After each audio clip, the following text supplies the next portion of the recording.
So hi everyone, this is Mayank Kothari. In this video, we are going to revise all the types of ratios that we have seen in the previous videos. So आज तक अभी तक हमने जितने भी videos में जितने चार तरह के अलग अलग रेशियोज देखे हैं सारे के सारे अब हम रिवाइज करेंगे एक बार। मैं शॉर्ट में सबका मतलब भी आपको समझाऊंगा। आइए देखते हैं और कंटिन्यू करते हैं और आखिरी में पता लगाएंगे कि कितने सारे फॉर्मूलेज हैं जो हमको याद रखने हैं। So this is liquidity ratio first. अच्छा, टाइप्स ऑफ रेशियोज चार तरह के होते हैं। एक तो होता है लिक्विडिटी रेशियो जिसको शॉर्ट टर्म सॉल्वेंसी रेशियो कहते हैं। दूसरा होता है आपका लिवरेज रेशियो जिसको लॉन्ग टर्म सॉल्वेंसी रेशियोज कहते हैं। तीसरा टाइप ऑफ रेशियोज है based on the return on assets, मतलब turnover ratio, sorry. And return वाला जो है वो लास्ट पार्ट है प्रॉफिटेबिलिटी रेशियो, जो प्रॉफिट एंड लॉस अकाउंट से काफी ज्यादा लिंक्ड है।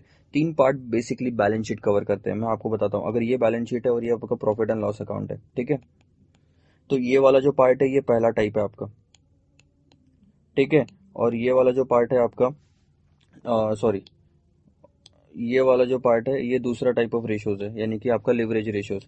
और उसके बाद में आप जो टर्नओवर रेशियोज देखोगे तो ये तीसरा वाला टाइप ऑफ पार्ट है। तीसरे में सिर्फ यही नहीं, तीसरा टाइप आपका पता है, चलो मैं आपको ना कलर ही बदल देता हूँ उसका। So what we are going to do, पहला वाला ग्रीन, दूसरा वाला येलो, तीसरा वाला पिंक टाइप्स में कुछ, तो चौथा वाला रेड, ठीक है।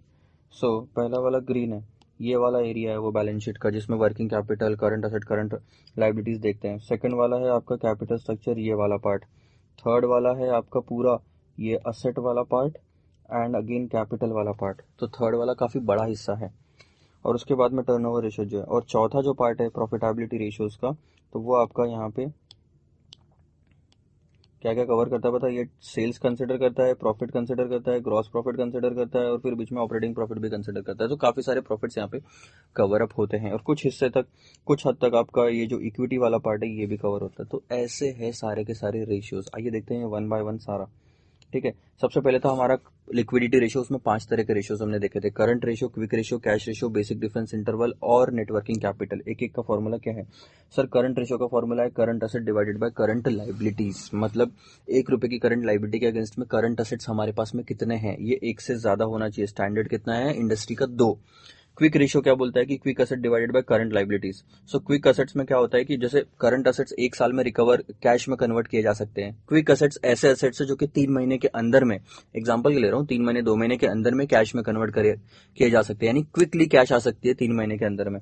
तो इसमें जो करंट असेट्स होते हैं उसमें से हम इन्वेंट्री हटा देते हैं तो क्विक असेट्स आ जाता है। इसका industry standard ratio should be 1। फिर कैश रेशियो, कैश रेशियो यानी कि 2 दिन के अंदर में कैश कन्वर्ट हो सकती है, ऐसे एसेट्स लेने हैं सिर्फ न्यूमरेटर में आपको। तो वो और कुछ नहीं, कैश एंड बैंक बैलेंस और मार्केटेबल सिक्योरिटीज है। और ये बची करंट लाइबिलिटीज आपकी। फिर बेसिक डिफेंस इंटरवल क्या बोलता है? बेसिक डिफेंस इंटरवल ये बोलता है कि अगर आपका रेवेन्यू बंद हो जाए तो आपके सारे एक्सपेंसेस जो है न्यूमरेटर में, सॉरी, आपके पास जो डिनोमिनेटर में सारे एक्सपेंसेस है, हर दिन के जो खर्चे हैं वो उठाने के लिए कितनी कैश बची हुई है। तो हम लेते हैं कि cash and marketable securities numerator में, डिनोमिनेटर में लेते हैं डेली ऑपरेटिंग एक्सपेंसेस। उसके बाद में डेली ऑपरेटिंग एक्सपेंसेस कैसे निकालना वो यहाँ पे दिया हुआ है। अब working capital ratio, working capital ratio is nothing but current assets minus current liabilities. ये पॉजिटिव होना जरूरी है। पॉजिटिव है इसका मतलब करंट असेट्स ज्यादा है, करंट लाइबिलिटीज कम है। तो हमारी लाइबिलिटीज को फुलफिल, शॉर्ट टर्म लाइबिलिटीज को फुलफिल करने के लिए शॉर्ट टर्म असेट्स हमारे पास में ज्यादा होने चाहिए।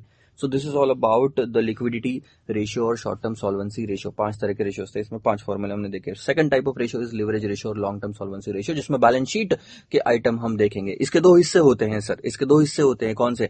एक तो कैपिटल स्ट्रक्चर रेशियोज, और कैपिटल स्ट्रक्चर पर लगने वाली जो कॉस्ट होती है, equity, dividend, preference dividend, interest और इंस्टॉलमेंट वगैरह, ये इनका है coverage ratio. So capital structure ratios की बात करते हैं। Capital structure ratios, equity, equity divided by total fund या कैपिटल एम्प्लॉयड बोल सकते हो आप। मैं बताऊंगा आपको एग्जैक्टली फॉर्मूला इंस्टीट्यूट के हिसाब से। Debt, debt ratio is debt divided by capital employed, ठीक है। Debt to equity is debt divided by equity. Debt to total assets is debt divided by total assets. Capital gearing ratio, fixed interest bearing. अच्छा आगे देखते हैं। Equity ratio देखो, equity ratio क्या बोलता है आपको? Share holders equity divided by capital employed, यानी कि कंपनी में जितना भी कैपिटल एम्प्लॉयड किया उसमें इक्विटी वालों का हिस्सा कितना। डेट रेशियो आपको बोलता है कि कंपनी में जितना भी कैपिटल एम्प्लॉय किया उसमें डेट का हिस्सा कितना। ये कैपिटल एम्प्लॉयड ही है, टोटल डेट प्लस नेटवर्थ, उन्होंने लिखा वैसा, कैपिटल एम्प्लॉयड भी लिखोगे तो भी चलता। डेट टू इक्विटी रेशियो यानी कि इक्विटी ₹1 के मुकाबले डेट कंपनी में कितना है। सो अगर डेट टू इक्विटी रेशियो 0.80 आता है, इसका मतलब ये हो गया कि ₹1 का खुद का पैसा लगा है तो हमने 80 पैसे का बाहर से उधार भी लिया है।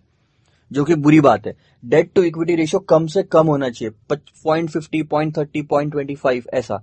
हमारा खुद का पैसा ज्यादा लगा होना चाहिए। अगर बाहर वालों का पैसा ज्यादा लगा हुआ है, एक से ऊपर है तो बहुत ही बुरी बात है। Debt to total asset ratio का मतलब क्या हो गया कि जितने भी हमने एसेट्स की फंडिंग की है, फाइनेंसिंग की है, लेके आए हैं, उसमें से डेट का पैसा कितना यूज किया है, मतलब डेट के पैसों से, उधार के पैसों से कितने असेट्स हम कंपनी में लेके आए हैं, ये बताता है debt to total asset ratio. उसके बाद में कैपिटल गियरिंग रेशियो क्या बताता है कि खुद के पैसे जो लगे हुए उसके 1 रुपए के मुकाबले हम ऐसा कितना पैसा यूज कर रहे हैं जिसपे हमको फिक्स्ड कॉस्ट बियर करनी पड़ती है। प्रेफरेंस शेयर्स पे फिक्स कॉस्ट बियर करनी पड़ती है, that is preference dividend. Debenture पे फिक्स कॉस्ट बियर करनी पड़ती है, दैट इज इंटरेस्ट। लोन पे फिक्स कॉस्ट बियर करनी पड़ती है, दैट इज इंटरेस्ट। तो न्यूमरेटर में क्या आएगा, fixed bearing interest, fixed cost या फिक्स्ड इंटरेस्ट बियरिंग सिक्योरिटीज, यानी कि debt plus loan plus preference share. Denominator में क्या आएगा, इक्विटी शेयर होल्डर का fund, share capital plus reservation surplus. और उसके बाद में प्रोप्राइटरी रेशियो। प्रोप्राइटरी रेशियो क्या बोलता है कि जितने भी कंपनी में आप असेट्स लेके आए हो, कंपनी में असेट्स लेके आए हो, खुद के पैसों से कितने असेट्स लेके आए हो। प्रोप्राइटरी रेशियो ये बोलता है खुद के पैसे से कितने असेट्स लेके आए हो। Debt to total asset ratio जो है आपका डेट टू टोटल असेट जो रेशियो है वो ये बोलता है कि भैया बाहर वालों के उधार के पैसों से कितने असेट्स लेके आए हो। और प्रोप्राइटरी रेशियो बोलता है कि खुद के पैसों से कितने एसेट्स लेके आए। ये 6 फॉर्मूले थे आपके 6 फॉर्मूले थे आपके कैपिटल स्ट्रक्चर रेशियोज के। अब सेकंड वाला type, coverage ratio. Coverage ratio ये बोलता है कि जितनी भी आप कॉस्ट बियर करते हो ना, इक्विटी पे डिविडेंड की, प्रेफरेंस पे डिविडेंड की, लोन पे इंटरेस्ट की, डिबेंचर पे इंटरेस्ट की, ये सारी कॉस्ट को कवर अप करने के लिए हम प्रॉफिट कमा रहे हैं क्या, इनफ प्रॉफिट है क्या। सो प्रॉफिट कितनी बार कवर होता है, इसलिए उसको बोलते हैं coverage ratio. Profit in cost को कितनी बार कवर कर सकता है। अगर हम बोलते हैं कि डेट इंटरेस्ट कवरेज रेशियो 5 गुना है, इसका मतलब हम एक बार नहीं 5 बार इंटरेस्ट पे कर सकते हैं, इतना पैसा कमा रहे हैं, ठोक के बोल सकते हैं। सो कवरेज रेशियो ज्यादा होना अच्छी बात है। 4 तरह के कवरेज रेशियो। पहला है डेट सर्विस कवरेज रेशियो, जिसमें हम देखते हैं कि हमारा प्रॉफिट जो है वो डेट के इंटरेस्ट को प्लस प्रिंसिपल को कवर कर सकता है क्या। दूसरा है इंटरेस्ट कवरेज रेशियो, जो बोलता है कि प्रॉफिट हमारा इंटरेस्ट को कवर कर सकता है क्या। तीसरा है प्रेफरेंस डिविडेंड कवरेज रेशियो, जो बोलता है कि हमारा प्रॉफिट प्रेफरेंस डिविडेंड को कवर कर सकता है क्या। और चौथा है हमारा fix charges coverage ratio. Fix charge coverage ratio, preference dividend fix charge है, डिबेंचर इंटरेस्ट फिक्स चार्ज है, लीज रेंटल फिक्स चार्ज है। इसका मतलब जो ऑपरेशन से ज्यादा फर्क नहीं पड़ता उसका, आपको ये खर्चा तो लगना ही लगना है कि हम इतना प्रॉफिट कमा रहे हैं कि फिक्स्ड एक्सपेंसेस बियर कर सके। क्या क्या फॉर्मूलेज है देखो। डेट सर्विस कवरेज रेशियो में हम क्या लेते हैं, earnings available for debt service divided by interest plus installment. Interest coverage ratio के लिए लेंगे ईबीआईटी डिवाइडेड बाय इंटरेस्ट, क्योंकि इंटरेस्ट पे होता है ईबीआईटी में से। ये आपको पता है, profit and loss account statement या इनकम स्टेटमेंट निकाल के देखना, ईबीआईटी में से इंटरेस्ट पे होता है, इसलिए न्यूमरेटर में ईबीआईटी, डिनोमिनेटर में ही interest. Preference dividend coverage ratio किस में से पेमेंट होता है, प्रेफरेंस डिविडेंड का प्रॉफिट आफ्टर टैक्सेस में से पेमेंट होता है, इसलिए हमने लिया यहाँ पे profit after tax divided bye preference dividend liability. Fix charge coverage ratio, EBIT plus depreciation लेते हो, ये नॉन कैश आइटम आप वापस एड बैक कर लेते हो, और आप लेते हो कि नीचे में क्या लेते हो, फिक्स चार्ज। फिक्स चार्ज क्या क्या हो सकता है, इंटरेस्ट होगा, लीज रेंट होगा, प्रेफरेंस डिविडेंड हो सकता है, प्लस आपका लोन का रीपेमेंट हो सकता है। क्योंकि प्रेफरेंस डिविडेंड लोन का रीपेमेंट आफ्टर टैक्सेस में से होता है, इसलिए 1 माइनस टैक्स करते हैं क्या, ताकि बिफोर टैक्सेस ले ले। न्यूमरेटर में भी अर्निंग जो आपने ली है बिफोर इंटरेस्ट एंड टैक्स लिए, तो न्यूमरेटर में अर्निंग बिफोर है तो डिनोमिनेटर में सारे आइटम बिफोर टैक्स होना चाहिए। नेक्स्ट वाले पे मूव करते हैं। ये हमने 10 फॉर्मूले देख लिए। अब थर्ड टाइप ऑफ रेशियोस था अपना एक्टिविटी, इफिशिएंसी, परफॉर्मेंस और टर्नओवर रेशियो, कुछ भी बोलो, नाम कुछ भी दे दो। 5 तरह के उसमें रेशियो देखे, total asset, fixed asset, capital, current asset और वर्किंग कैपिटल। और वर्किंग कैपिटल के भी 3 हिस्से थे। अब देखते हैं एक एक करके। टोटल असेट टर्नओवर रेशियो क्या बोलता है, sales of cost. Turnover ratio क्या होता है पता है, कि हम हमारे एसेट्स को कितना इफेक्टिवली यूटिलाइज करके कितनी बार सेल्स में कन्वर्ट कर रहे हैं, कितनी बार कॉस्ट ऑफ गुड सोल्ड में कन्वर्ट कर रहे हैं। टर्नओवर रेशियो ये वाला ज्यादा होना अच्छी बात होती है। सो ध्यान दो, फॉर्मूला क्या बोलता है, फॉर्मूला आपको बोलता है कि टोटल असेट, ब्लैक वाले से लिखता हूं। सो total asset turnover ratio, so asset लेंगे डिनोमिनेटर में total asset, average total asset, numerator में सेल्स और कॉस्ट ऑफ गुड सोल्ड। अगर हम फिक्स्ड असेट टर्नओवर निकालना चाहते हैं तो डिनोमिनेटर में एवरेज फिक्स्ड असेट ले लो, न्यूमरेटर में वही सेल्स और cost of good sold. Capital turnover निकालना है तो डिनोमिनेटर में नेट असेट्स ले लो। नेट असेट्स को बोलते हैं कैपिटल एम्प्लॉयड भी ले सकते हो आप, ठीक है, इसी का दूसरा मतलब होता है। नेट असेट्स क्या हो गया, total assets minus current liabilities, capital employed ही बचा, न्यूमरेटर में वही सेल्स और cost of good sold. Working capital के लिए डिनोमिनेटर में वर्किंग कैपिटल, न्यूमरेटर में वही सेल्स और कॉस्ट ऑफ गुड सोल्ड। ये पांचों फॉर्मूले जो है आपको सेम ही चीज है, मतलब बताते हैं कि हम असेट्स को या कैपिटल को कितना इफेक्टिवली यूटिलाइज करके सेल्स में या कॉस्ट ऑफ गुड सोल्ड में कन्वर्ट करते हैं। अब वर्किंग कैपिटल जो है, वर्किंग कैपिटल के 3-4 हिस्से किए जा सकते हैं। वर्किंग कैपिटल में देखो, अब आप वर्किंग कैपिटल यानी कि इन्वेंट्री टर्नओवर रेशियो। इन्वेंट्री में याद रखना ये 3-4 फॉर्मूले, इसमें गलती नहीं होनी चाहिए। इन्वेंट्री से cost of goods sold, inventory का सीओजीएस से ही रिलेशन है, सेल्स से डायरेक्ट नहीं है, इसलिए सिर्फ कॉस्ट ऑफ गुड्स सोल्ड लेना, ठीक है, या कॉस्ट ऑफ सेल्स ले सकते हो बस, लेकिन प्रॉफिट वाला एलिमेंट इंक्लूड नहीं होना चाहिए न्यूमरेटर में। नीचे में एवरेज इन्वेंट्री। डेटर्स किससे रिलेटेड है? क्रेडिट सेल से रिलेटेड। टोटल सेल मत लेना, क्योंकि टोटल सेल में कैश सेल भी इंक्लूड होती है जिसका डेटर से कोई लेना देना नहीं होता, इसलिए credit sale divided by average debtor. और रिसीवेबल्स वेलोसिटी दी है, तो रिसीवेबल्स वेलोसिटी क्या होती है ये मैं आपसे बाद में डिस्कस करूंगा जब क्वेश्चन आएगा, ठीक है। ये इसका मतलब क्या होता है? रिसीवेबल वेलोसिटी का मतलब होता है कि कितने दिन में हम डेटर्स को रिकवर करते हैं, 45 दिन, 50 दिन, एक्सेट्रा, बाद में बताऊंगा। Payable turnover ratio is average credit purchase हमने कितना किया divided by average accounts payable कितना है, मतलब क्रेडिटर्स कितना है। क्रेडिटर्स का जिनसे माल खरीदते हैं परचेस से लेना देना, वो भी पूरे परचेस से नहीं, सिर्फ क्रेडिट परचेस से। सो ये चीज आप ध्यान में रखना। तो ये सारे फॉर्मूले हो गए। और लास्ट वाला टाइप था अपना प्रॉफिटेबिलिटी रेशियो। अब प्रॉफिटेबिलिटी रेशियो में सबसे ज्यादा फॉर्मूले थे, ठीक है। इस वाले केस में 8 फॉर्मूले थे, ठीक है हमारे पास। इस वाले केस में इस वाले केस में 8 थे, इस वाले केस में हमारे पास में 10 थे, और इस वाले केस में हमारे 5 थे। 5 और 10 15, 15 और 8 अपने पास हो गए 23, 23। अब लास्ट वाला पार्ट है हमारा प्रॉफिटेबिलिटी रेशियो। प्रॉफिटेबिलिटी रेशियो 4 हिस्सों में बांटा गया। Profitability ratio based on sales, profitability ratio based on return on assets और investment, profitability ratio from the point of view of owner, and profitability ratio from related to market valuation या फिर investor, ठीक है। एक एक करके देखते हैं सारा। सो हम पहले देखते हैं profitability ratio based on sales. Sir sales, ये रहा सेल्स। सेल्स में हमने देखा था 4 फॉर्मूले, एक तो gross profit ratio, net profit ratio और ऑपरेटिंग प्रॉफिट रेशियो। सबसे पहले क्या आता है, अगर आप इनकम स्टेटमेंट दिमाग में लाएंगे तो सबसे पहले आता है ग्रॉस प्रॉफिट, ठीक है। सबसे पहले आता है ग्रॉस प्रॉफिट, उसके बाद में आता है ऑपरेटिंग प्रॉफिट, उसके बाद आता है नेट प्रॉफिट। ये चीज याद रखना। So gross profit ratio is gross profit divided by sales, operating profit ratio is operating profit divided by sales, या उसको बोलो ईबीआईटी डिवाइडेड बाय सेल्स, ठीक है। नेट प्रॉफिट रेशियो 2 तरह के हो सकते हैं, बिफोर टैक्स, आफ्टर टैक्स। तो net profit ratio, net profit यानी कि earning before tax divided by sales, before tax अगर लेना है तो, और आफ्टर टैक्स नेट प्रॉफिट लेना है तो earning after tax divided by sales. ये आपको बताता है कि सेल्स का कितना परसेंटेज हमने ग्रॉस प्रॉफिट कमाया, ऑपरेटिंग प्रॉफिट कमाया, नेट प्रॉफिट कमाया, बिफोर टैक्स, आफ्टर टैक्स। ये चीज होगी। उसके बाद में एक्सपेंस रेशियो भी आप निकाल सकते हो। सिर्फ प्रॉफिट रेशियो ही क्यों, आप एक्सपेंस रेशियो भी तो निकाल सकते हो। Cost of goods sold divided by sales, administration expense divided by sales, salary divided by sales. कितने ही तरह के आप ऐसे एक्सपेंस रेशियोज निकाल सकते हो। यहाँ पे तो सिर्फ गिने चुने 4-5 दिए हुए आपको, ठीक है। तो 3 ये, और आप मान लो ये 4 और 3 7 ये हो गए, ठीक है, टोटल मिला के 7। अब दूसरे वो पॉइंट पे मूव करते हैं, point of view of owner, ठीक है। ओनर के पॉइंट ऑफ व्यू से अगर आप देखोगे, हमारा दूसरा कौन सा था पता है यहाँ पे? हमारा दूसरा था रिटर्न ऑन असेट्स। तो पहले मैं वो ले लेता हूँ, हाँ, return on assets and investment. हमने देखा रिटर्न ऑन इन्वेस्टमेंट है। अब इन्वेस्टमेंट 2-3 तरह की हो सकती है, या तो टोटल असेट हो, फिक्स्ड असेट्स हो, या फिर आपका इक्विटी हो, या फिर टोटल कैपिटल हो। सो हमने क्या क्या देखा? Sir return on investment is very simple, return numerator में, इन्वेस्टमेंट डिनोमिनेटर में। अब इसी के 3-4 हिस्से हैं, return on assets, return on capital employed, post tax, pre tax and return on equity, ठीक है।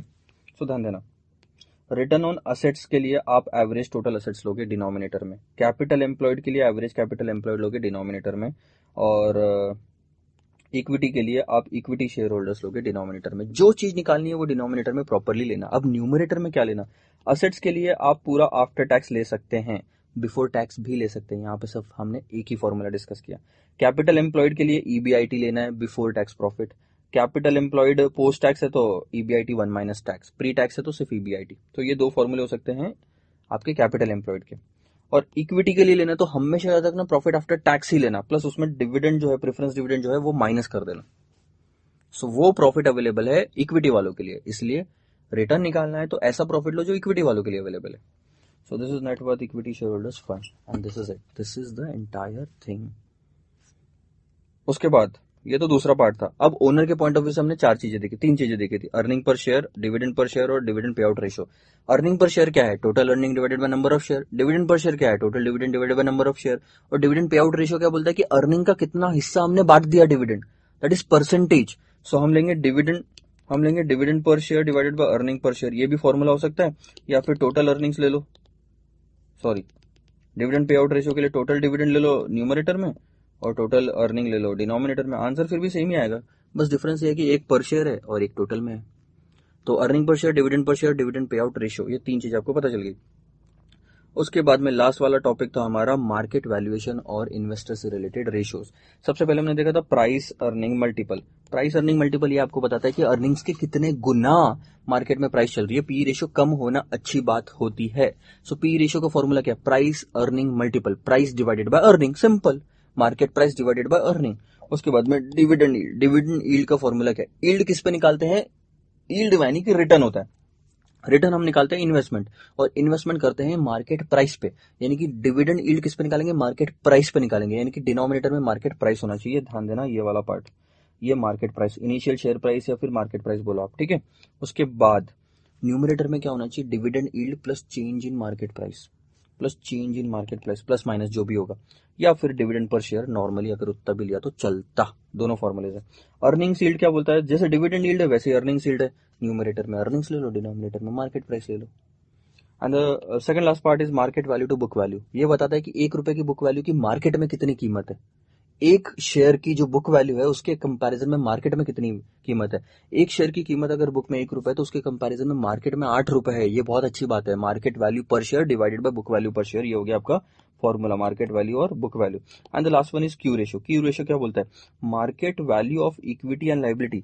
न्यूमरेटर में क्या है? लाइबिलिटी है, इक्विटी भी लाइबिलिटी, लाइबिलिटी भी लाइबिलिटी, डिबेंचर, प्रेफरेंस, लोन वगैरह, इन सब की मार्केट की वैल्यू कितनी। तो आपको इससे क्या पता चल जाता है? न्यूमरेटर में ऐसी फिगर रखी हुई है जो अगर हमको कंपनी बंद करनी पड़ी तो ये हमारी लाइबिलिटी, इन लोगों को पैसा देना पड़ेगा, ठीक है। नीचे में क्या है? Estimated replacement cost of assets. जितने भी एसेट्स है अगर उनको हमको रिप्लेस करना पड़े तो आज कितना पैसा लगेगा।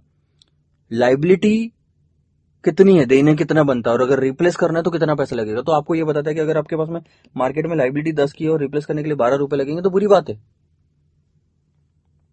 कि भैया आपके पास में पैसे कम है, ठीक है। सो this is all about the ratios. तो ये सारे फॉर्मूले हमने देख लिया। अब टोटल में अंदाजा ले लेता हूँ कितने फॉर्मूले, 1 2 3 4 5 यहाँ पे हो गए। 5 के बाद 1 2 3 4 5 यहाँ पे हो गए, ऊपर नीचे 2 3 बना ही सकते हैं। 3 यहाँ पे हो गए, 10 और 3 13, 1 2 3 4 और 3 7 यहाँ पे हो गए, यानी कि 20 फॉर्मूले ये हो गए। अब अगर सिर्फ यहाँ पे देखो तो कितना, 4 और 3 7 और 3 10 और 4 14, लेकिन 20 फॉर्मूले ले सकते हैं। चलो ठीक है, 20 के बाद हम यहाँ पे 8 फॉर्मूले और ले लेंगे, यानी कि 28। 28 के बाद हम यहाँ पे 10 फॉर्मूले लेंगे, 38। 38 से और हम 5 फॉर्मूले लेंगे, दैट इज 43। सो टोटल मिला के 43 फॉर्मूलेज है। 43 को 45 तक आराम से लेके जा सकते हो। 5-7 फॉर्मूले तो मैं आपको ऐसे ही बना के दे दूंगा। 50 फॉर्मूलेज है मान के चलना, जो आपको इस वाले चैप्टर में याद करके रखने हैं, इतनी सारी चीजें। सो this is all about the types of ratios. अभी आधा अधूरा समझा होगा, चलता है, कोई दिक्कत नहीं है, कोई डिफिकल्टी नहीं है। जब हम क्वेश्चंस देखेंगे तब और हमको इसमें क्लैरिटी आएगी। प्रैक्टिस मेक्स मैन परफेक्ट, ये चीज याद रखना। एक चीज को कम से कम 5 बार पढ़ोगे तब जाके दिमाग में आएगा। अभी नहीं दिमाग में आए तो भी चलता, वन टाइम है, फर्स्ट टाइम है, ठीक है। आगे जाके अगर आपको कोई भी रेशियो नहीं समझ में आया तो पर्टिकुलर वीडियो उसका देखो, अदरवाइज आप समरी के साथ, आप क्वेश्चंस के साथ, हम सब कुछ एक साथ लेके आगे चलते जाएंगे। So for the time being note down all this things and then will meet in the next video with new recording and new question. Bye bye.